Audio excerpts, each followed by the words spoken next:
In the fitness world, sarcoplasmic hypertrophy seems to be quite controversial, but as we've seen in this ongoing series on muscle growth, sarcoplasmic hypertrophy does indeed seem to be real. There are studies supporting the existence of it. For those who haven't seen the previous videos, and as a review for those who have, let us briefly overview what sarcoplasmic hypertrophy is. Firstly, we need to understand muscles are organized in hierarchical layers.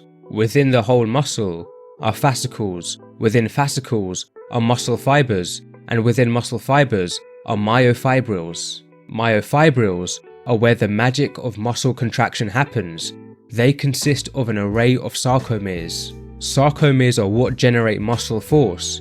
Specifically, when something called the myosin head extends from the myosin filament and pulls on something called the actin filament towards the M-line, force is generated.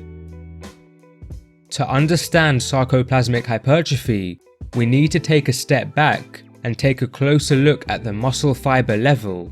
As we've mentioned, muscle fibers contain myofibrils, which are what generate force via their sarcomeres. Everything else within the muscle fiber can be considered the sarcoplasm. The sarcoplasm largely consists of water, but also contains other components such as glycogen, sarcoplasmic proteins, and non-contractile organelles. Sarcoplasmic hypertrophy is where the sarcoplasm grows at a greater pace than the myofibrils, meaning that this sarcoplasm growth disproportionately drives the increase in muscle fiber cross-sectional area. As an extra note, myofibrillar hypertrophy is where the myofibrils and sarcoplasm expand at the same rate, while myofibrillar packing is where the myofibrils expand at a greater rate than the sarcoplasm. In a previous video, we examined the training variables used in studies that found evidence for myofibrillar hypertrophy, sarcoplasmic hypertrophy, and myofibrillar packing, in hope of finding out if there are any specific ways you can train for either. As we saw, in nearly all of the studies that found evidence for either of these types of muscle fiber growth, moderate loads and moderate frequencies were used. On the other hand, volume may be the differentiating factor. More precisely, low to moderate volumes were associated with myofibrillar hypertrophy or myofibrillar packing, while high volumes were associated with sarcoplasmic hypertrophy. On screen depicts the long-term studies finding evidence for sarcoplasmic hypertrophy. As is evident, 3 out of 5 of the studies can be classified as using high volumes. Now, as we alluded to in the original video, by no means is this overwhelming or definitive evidence. Future research will be of great value for providing clarity on whether sarcoplasmic hypertrophy is truly best elicited through high volumes. Nonetheless, for the time being, I think the interpretation that high volumes may make sarcoplasmic hypertrophy more likely is fair. Furthermore, as we'll establish in a moment, there is a logical rationale behind why high volumes may preferentially stimulate sarcoplasmic hypertrophy. As for loading, the overwhelming majority of studies in this area have used moderate loads, and as we saw, this loading produced all 3 types of muscle fiber growth. Thus, the current evidence is insufficient to inform us if light loads or heavy loads can preferentially induce sarcoplasmic hypertrophy, myofibrillar packing, or myofibrillar hypertrophy. Hopefully future research can clear this up. Let us now explore what, on an ultrastructural level, may drive sarcoplasmic hypertrophy. To phrase this another way, we know sarcoplasmic hypertrophy is where the sarcoplasm grows disproportionately more than the myofibrils. But what may primarily drive this disproportionately greater sarcoplasm growth? Some key contenders include an increase in glycogen, an increase in creatine phosphate, an increase in mitochondria, an increase in volume of the sarcoplasmic reticulum, an increase in volume of transverse tubules, or an increase in sarcoplasmic proteins. Plausibly, any of these could independently or collectively drive disproportionate sarcoplasm growth. Let us evaluate them. Firstly, the sarcoplasmic reticulum and transverse tubules are organelles within muscle fibers that play a pivotal role in the events leading up to muscle force production. Unfortunately, I'm not aware of any research exploring if the volume of the sarcoplasmic reticulum or transverse tubules increases with resistance training. Therefore, we simply do not know if these contribute to sarcoplasmic hypertrophy. As for mitochondria, this is an organelle found within muscle fibers and other cells in the human body that generate chemical energy. However, we can probably rule out an increase in mitochondria contributing to sarcoplasmic hypertrophy. This is because the majority of the evidence suggests the relative space taken up by mitochondria does not increase or may even decrease in response to resistance training. Glycogen, opposingly, may play a role in sarcoplasmic hypertrophy. Glycogen are particles that can be viewed as a source of energy for muscle fibers. Each gram of glycogen is stored with at least 3 grams of water. Therefore, an increase in glycogen within muscle fibers concurrently increases the amount of water within the sarcoplasm, causing sarcoplasm growth. A study by McDougall and colleagues found that after training the triceps for 5 months with high volumes, the relative space taken up by glycogen did increase within triceps muscle fibers.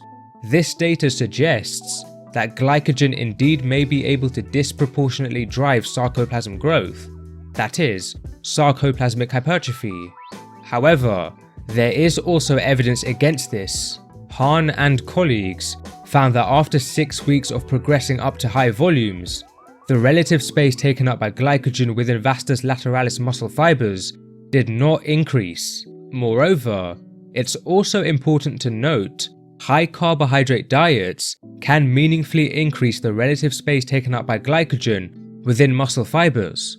Also, immediately after hard resistance training, the relative space taken up by glycogen within muscle fibers is meaningfully decreased. Therefore, if glycogen was to drive sarcoplasmic hypertrophy, this type of growth may be considered somewhat transient and variable. In total, based on the information we've detailed, I think it's fair to say that it's not completely clear if glycogen is truly a driver of sarcoplasmic hypertrophy.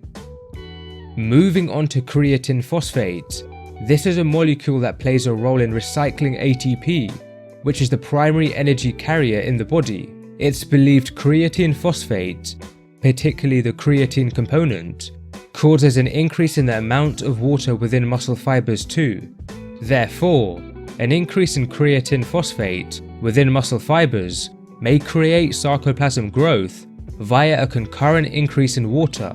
Returning to the study by McDougall and colleagues, who had subjects train their triceps for 5 months with high volumes, they also observed an increase in the relative space taken up by creatine phosphate within the triceps muscle fibers.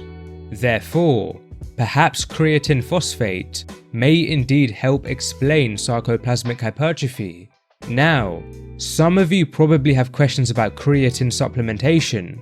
Namely, can creatine supplementation make sarcoplasmic hypertrophy more likely?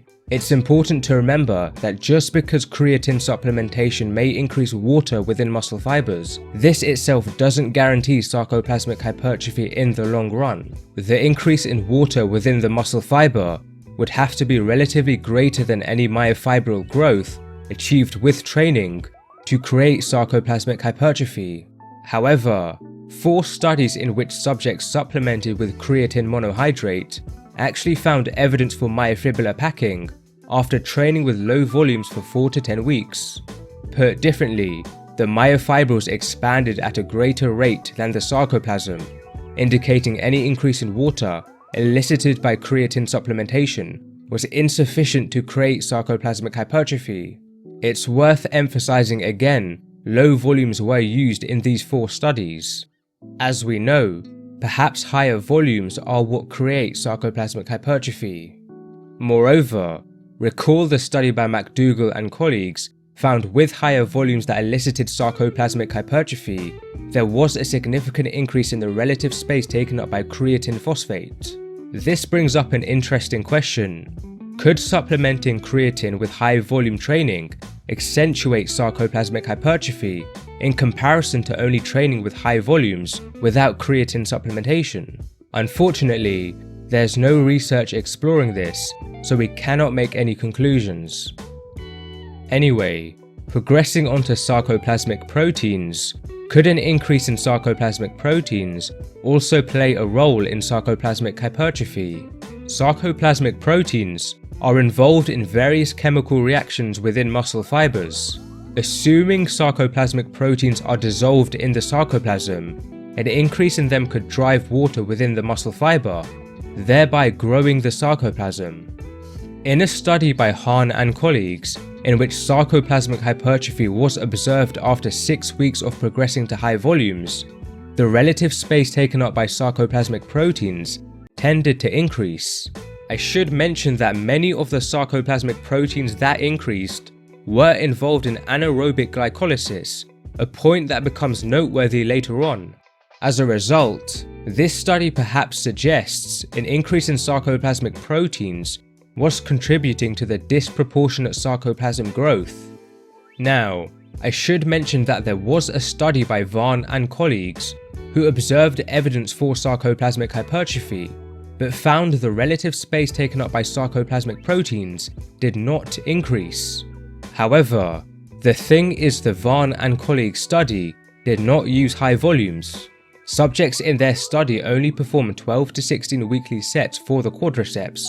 Returning to the list of studies that found sarcoplasmic hypertrophy, we can see it was one of 2 studies that did not use high volumes, yet found sarcoplasmic hypertrophy. In the video where we originally explored this research, I described why the other study by Penman should be viewed with caution. No statistical analyses were performed, and no fiber or whole muscle growth measurement was given. Therefore, when ignoring the Penman study, the study by Hahn and colleagues may currently be considered somewhat an outlier. Furthermore, comparing this study to the Hahn and colleagues study, which progressively worked up to higher volumes and found an increase in sarcoplasmic proteins, the magnitude of sarcoplasmic hypertrophy was much greater in the Hahn and colleagues study. So, to conclude this section on what may cause the sarcoplasm to disproportionately grow, the current evidence seems promising that an increase in creatine phosphate and sarcoplasmic proteins may be involved. Let us move on to the interesting question of why sarcoplasmic hypertrophy may even occur in the first place. Put differently, what would be the body's reason for growing the sarcoplasm disproportionately more than the myofibrils? There are a few potential candidate scenarios. A few of these were mentioned in a fascinating review study by Hahn and colleagues. The first one suggests that sarcoplasmic hypertrophy is a response to high volume training. That is, a large number of weekly sets for your muscle groups. As we know, there have been 5 long-term studies finding sarcoplasmic hypertrophy, and 3 of these used high volumes. Combine these findings with the findings that disproportionate sarcoplasm growth may be driven by an increase in creatine phosphate and sarcoplasmic proteins, we arrive at a very interesting potential mechanistic rationale. Specifically, it makes sense that high volume training may cause sarcoplasmic hypertrophy through significant increases in creatine phosphate and sarcoplasmic proteins. Let me explain. Most people's sets with any given exercise last far less than 2 minutes. During this time, 2 energy systems would primarily be used. The first one is where creatine phosphate creates energy for muscle contraction, which probably lasts 5 to 10 seconds, while the second one is anaerobic glycolysis, where glucose is used to create energy for muscle contraction, which probably lasts up to 2 minutes. Now, regardless of whether you're performing a high number or a low number of sets for a given exercise, you're using both these energy systems. However, with higher volumes, that is, a higher number of sets, you're taxing these energy systems more.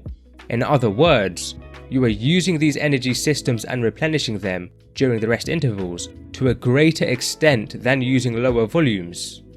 Therefore, it's logical that high volume training would provoke a significant increase in creatine phosphate and sarcoplasmic proteins involved in anaerobic glycolysis. Now, it's important I mention that this is currently just my hypothesis. I believe the mentioned logic makes sense based on the current data, but please remember it is far from a definitive conclusion.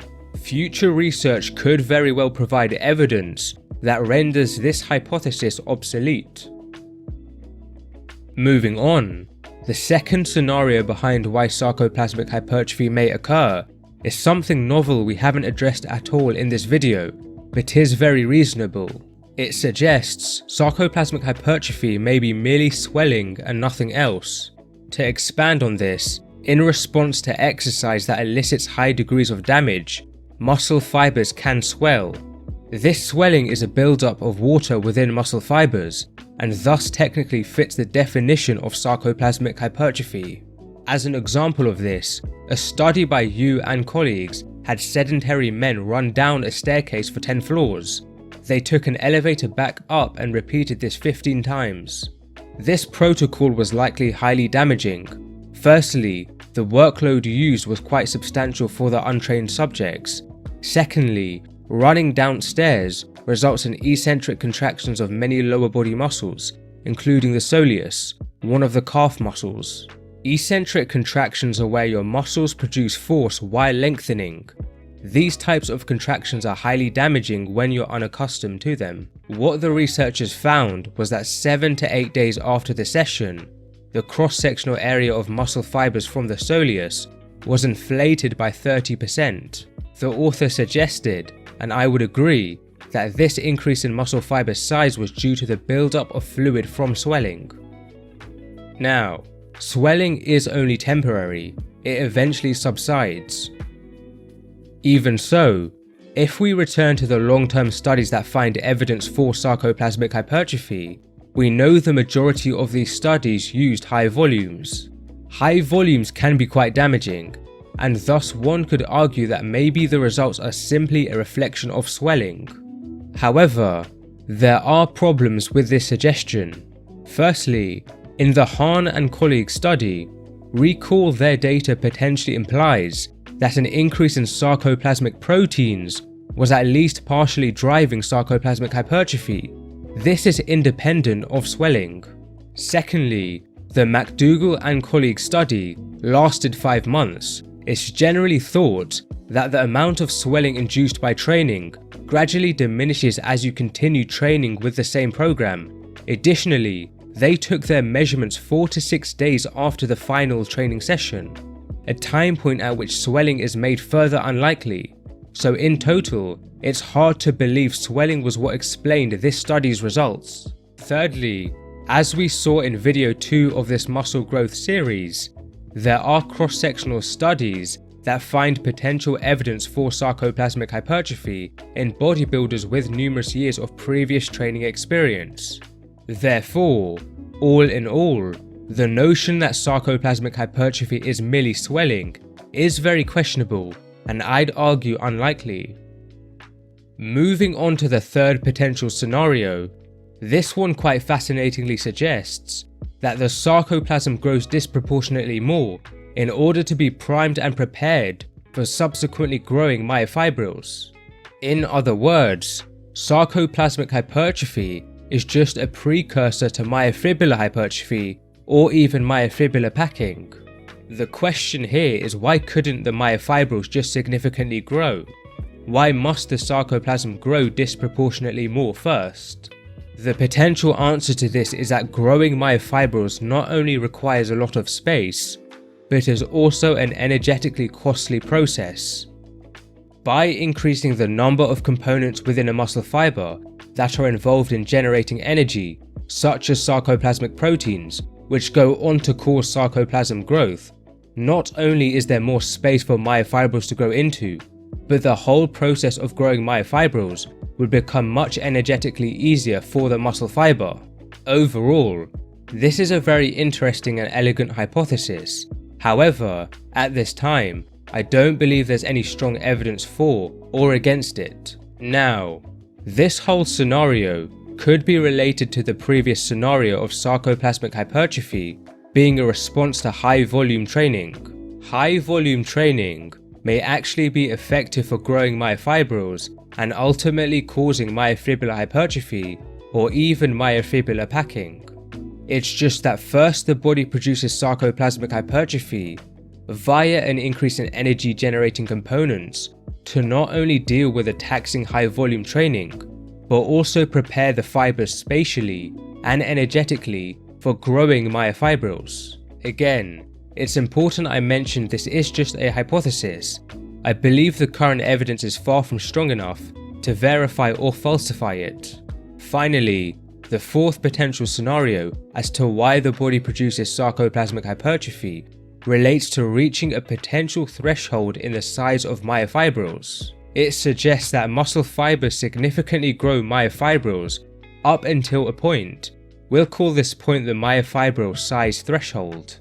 Consequently, sarcoplasmic hypertrophy occurs via an increase in energy producing components like sarcoplasmic proteins, thereby making future growth of the myofibrils easier. Now, there is potentially some supporting evidence for this.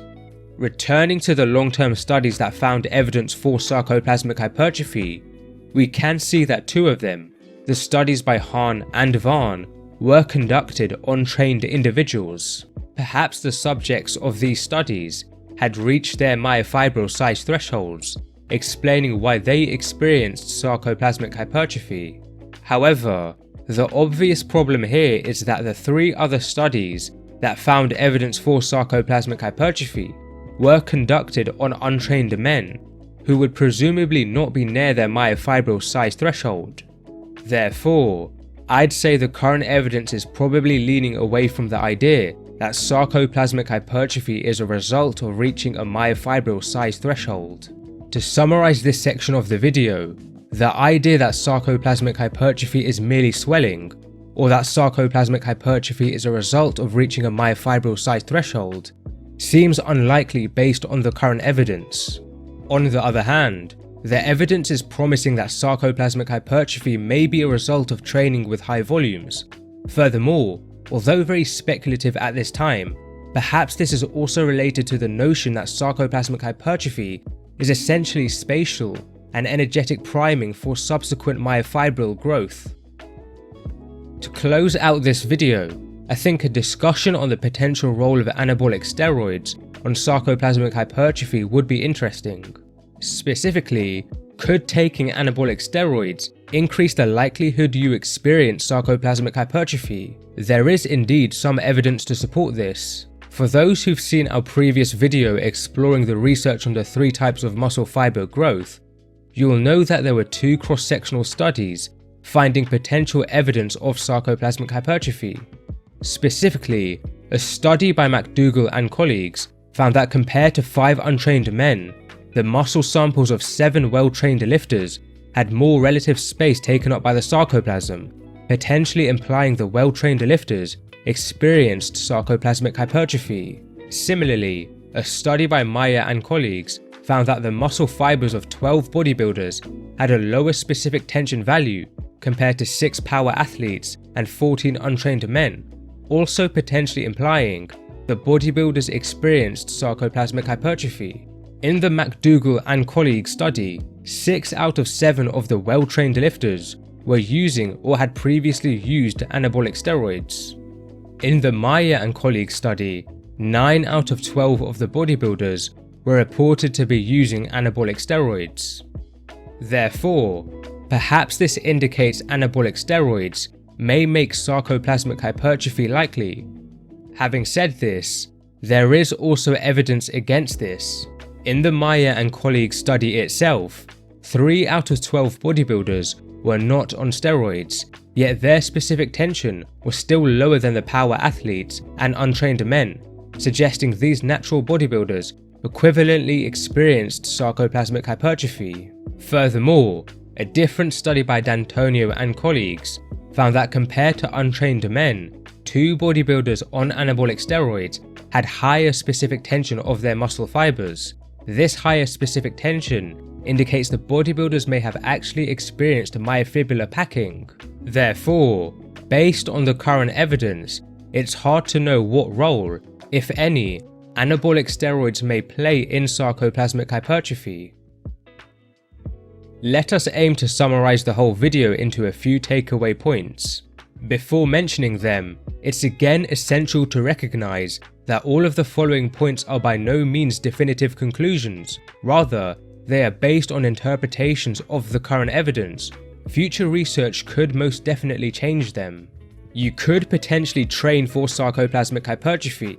More precisely, it seems using high volumes, defined as training a muscle with 21 or more weekly sets, may make sarcoplasmic hypertrophy more likely. This may be related to the fact that high volumes, due to being more taxing on creatine phosphate and anaerobic glycolysis energy systems, elicit a significant increase in creatine phosphate and sarcoplasmic proteins involved in glycolysis. Both of these can contribute to disproportionate sarcoplasm growth. A very interesting, yet very speculative hypothesis suggests that not only is sarcoplasmic hypertrophy produced to deal with high volume training, but it may also prime the muscle fibers spatially and energetically for significantly growing myofibrils, essentially meaning that perhaps high volume training ultimately causes myofibrillar hypertrophy or even myofibrillar packing.